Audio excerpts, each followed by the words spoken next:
សិក្សាអំពីរូបមន្ត INT INT គឺជារូបមន្តគណនារោគចំនួនគត់ syntax INT បើកវងកញ្ចក់ number បិទវងកញ្ចក់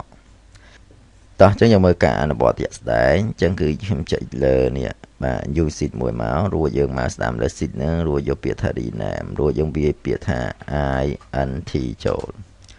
បាទអញ្ចឹងយើងវាយត្រង់ A1 វាយពាក្យ number ចូលមកឧទាហរណ៍ខ្ញុំវាយបាទ 1.23 ណាឧទាហរណ៍ 5.9 ឧទាហរណ៍ 55.8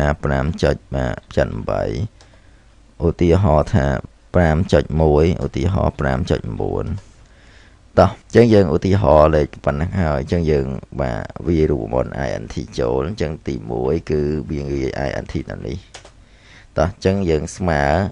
មក INT បើមកកញ្ចក់យើងសេចលើលេខខាងមុខយើងនេះតែម្ដងរួចចុច enter បាទអញ្ចឹងយើងមើលចំនួនគត់បានហើយគឺយើង select ត្រង់ cell ហ្នឹងរួចចុចញ៉ាលេខបូកខ្មៅអូសតែម្ដងអញ្ចឹងយើងមើលចាប់ផ្ដើមវិភាគលើទិន្នន័យអញ្ចឹងយើងមើលលេខចំនួនគត់អញ្ចឹងមានន័យថា 1.23 អញ្ចឹងគឺ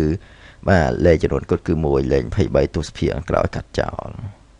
បាទ 5.69 អញ្ចឹង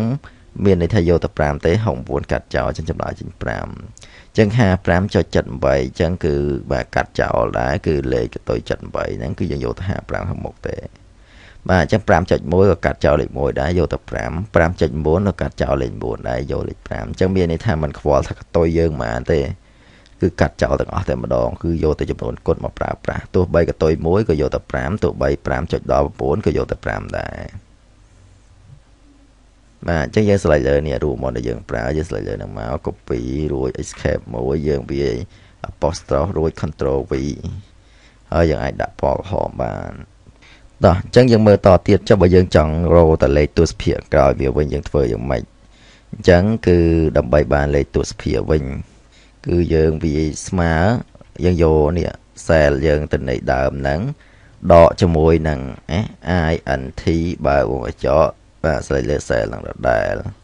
បិទវងកញ្ចក់ណារួច enter អញ្ចឹងពេលនេះវាចេញទៅលេខទស្សភាគមកហើយយើងអូសយកមកណាអញ្ចឹងមានន័យថាវាយក cell ហ្នឹងដកជាមួយនឹងចំនួនគត់របស់ cell ហ្នឹងអញ្ចឹងមិនសល់លេខទស្សភាគនេះទេម្ដងតោះអញ្ចឹងយើងស្លេចលើ cell ហ្នឹងរួច copy រូបមន្តហ្នឹងមកបាទរួចយើង escape វិញយើងវា apostrophe រួចចុច control V ផាសមករួច enter